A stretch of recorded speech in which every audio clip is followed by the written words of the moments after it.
हर कौम कोई ना कोई त्यौहार मनाती है, चूँकि मुआशरा इनफरादी सतह पर भी राज़ी रहना चाहता है और इज्तिमाई माहौल भी फराहम करना चाहता है। कौमें बड़े बड़े त्यौहार मनाती हैं, मेलों का बंदोबस्त करती हैं, दिन मनाए जाते हैं। इस्लाम के अंदर भी दिन मनाए जाते हैं और बड़ी करीब एक दिन आने वाला है जिसे ईद उल फितर कहा जाता है।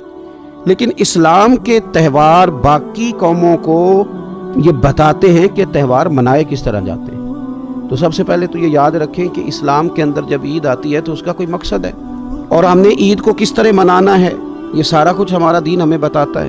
पहले तो ये आप देखें कि ईद मुसलमान ने किस तरह मनानी है। सवेरे जब उसने उठना है तो उसने फजर की नमाज के बाद दोबारा से तैयारी करनी है, गुस्ल करना है, साफ लिबास पहनना है, खुशबू लगानी है और करना यह है कि नमाज के लिए जाना है।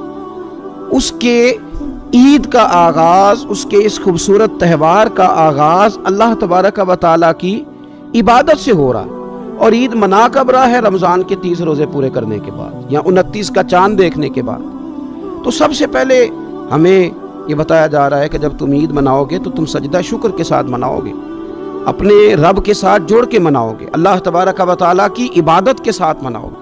तो उसमें कोई शोर होगा नहीं, कोई रैलियाँ नहीं, कोई जुलूस नहीं, कोई पटाखे नहीं, कोई गाना बाजा नहीं।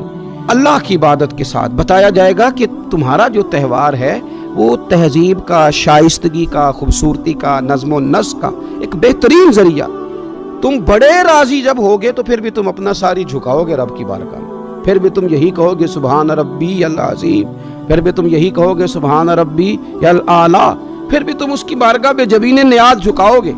पहली बात। दूसरी बात, हमें पैगाम में ईद ये है कि ये जो तुम्हारे पास ईद का दिन आया है ये इज्तिमाइयत का दिन है।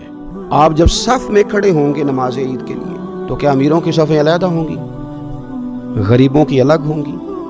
क्या पढ़े लिखों की अलग होंगी और अनपढ़ लोगों की अलग होंगी? क्या कबीलों की अलग होंगी और दूसरे कबीले की अलग होंगी? ऐसा नहीं, एक ही सफ़ में खड़े हो गए महमूद वयाज।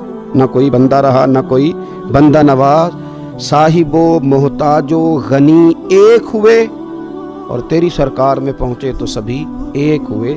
इज्तिमाइयत का इजहार है, इज्तिमाइयत का। ईद का पैगाम इज्तिमाइयत का इजहार। और फिर नमाज ईद खत्म हुई तो सब ने एक दूसरे को गले लगाया। गरीब ने अमीर को, अमीर ने गरीब को। पहले एक सफ में नमाज पढ़ी, फिर गले लगाया। छोटे ने बड़े को, बड़े ने छोटे को। सब एक दूसरे के साथ मोहब्बत का रिश्ता कायम रखने लगे।